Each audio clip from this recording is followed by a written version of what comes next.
नमस्कार दोस्तों, India infra पर आपका एक बार फिर स्वागत है। कल्पना कीजिए, दिल्ली एनसीआर एक विशाल महानगरीय क्षेत्र, लेकिन वर्षों तक उसकी हवाई पहचान सिर्फ एक ही एयरपोर्ट पर टिकी रही। जैसे जैसे शहर बढ़ता गया, यात्रियों की संख्या भी बढ़ती गई और धीरे धीरे वही एयरपोर्ट अपनी कैपेसिटी के करीब पहुंचने लगा। भीड़, देरी और यात्रियों को बेवजह परेशानी, ये सब एक बड़े बदलाव की मांग कर रहे थे और इसी समस्या का समाधान बना नोएडा इंटरनेशनल एयरपोर्ट। लेकिन क्या आप जानते हैं, इस प्रोजेक्ट की जड़ें आज की नहीं बल्कि 25 साल पुरानी हैं। आइए इस दिलचस्प सफर को विस्तार से समझते हैं। साल 2001, तब के उत्तर प्रदेश के मुख्यमंत्री थे राजनाथ सिंह जी। उन्होंने ही पहली बार जेवर में एक ग्रीनफील्ड एयरपोर्ट का आइडिया रखा था और नाम सोचा गया था ताज इंटरनेशनल एविएशन हब। 2003 में केंद्र की अटल बिहारी वाजपेयी जी की सरकार से इस परियोजना को शुरुआती मंजूरी भी मिल गई। इस एयरपोर्ट को अटल बिहारी वाजपेयी जी की सरकार ने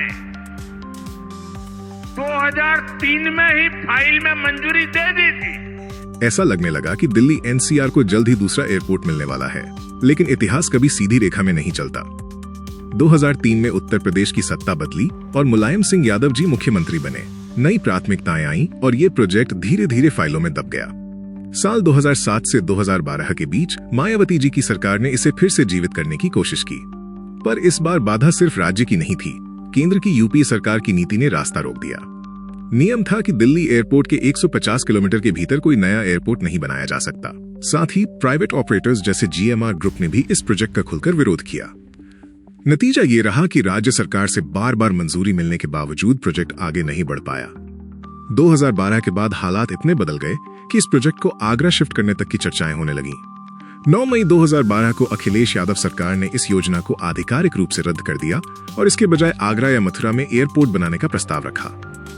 इस फैसले का असर सिर्फ इंफ्रास्ट्रक्चर पर ही नहीं बल्कि ग्रेटर नोएडा के रियल एस्टेट बाजार पर भी पड़ा, जहां कीमतें लगभग 30% तक गिर गईं।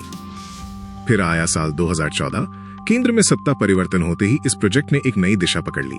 प्रोजेक्ट को फाइनल अप्रूवल मिला और 2016 में 150 किलोमीटर वाला प्रतिबंध भी हटा दिया गया।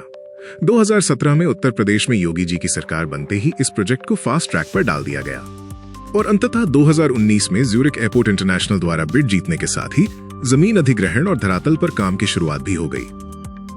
और फाइनली नवंबर 2021 में प्रधानमंत्री मोदी जी के फाउंडेशन स्टोन रखते ही कंस्ट्रक्शन का काम चालू हो गया। लेकिन चैलेंजेस अभी भी कम नहीं थे। किसानों के मुआवजे, नौकरियों और रिहैबिलिटेशन को लेकर काफी विरोध प्रदर्शन हुए। ये प्रदर्शन मुख्य रूप से स्थानीय किसान संगठनों जैसे जेवर एयरपोर्ट किसान संघर्ष समिति द्वारा चलाए गए, जिनका विपक्षी दलों ने भी समर्थन किया। कई डेडलाइंस मिस हुई। कोविड के कारण सप्लाई चेन के इश्यूज आए। एनवायरमेंट क्लियरेंस भी नहीं मिल रहा था। फिर भी निर्माण जारी रहा और धीरे धीरे वर्षों का सपना आकार लेने लगा। और आखिरकार 28 मार्च 2026 को लाखों की भारी भीड़ के बीच भारत के प्रधानमंत्री नरेंद्र मोदी जी ने नोएडा इंटरनेशनल एयरपोर्ट के पहले चरण का भव्य उद्घाटन किया। फेज 1 में करीब 11,000 करोड़ रुपए की लागत से एक टर्मिनल, एक रनवे और एक कार्गो टर्मिनल तैयार किया गया है।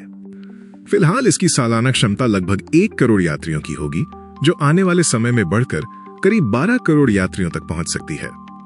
आज जेवर एयरपोर्ट सिर्फ एक इंफ्रास्ट्रक्चर प्रोजेक्ट नहीं है, बल्कि 25 वर्षों की प्लानिंग, पॉलिटिक्स और परसिस्टेंस की कहानी है, जो पूरे क्षेत्र के आर्थिक विकास का इंजन साबित हो सकता है।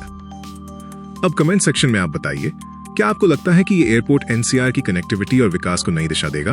अगर वीडियो पसंद आया हो तो लाइक करें, शेयर करें और चैनल को सब्सक्राइब करना न भूलें। मैं आपसे फिर मिलूंगा एक नए और इंटरेस्टिंग टॉपिक के साथ।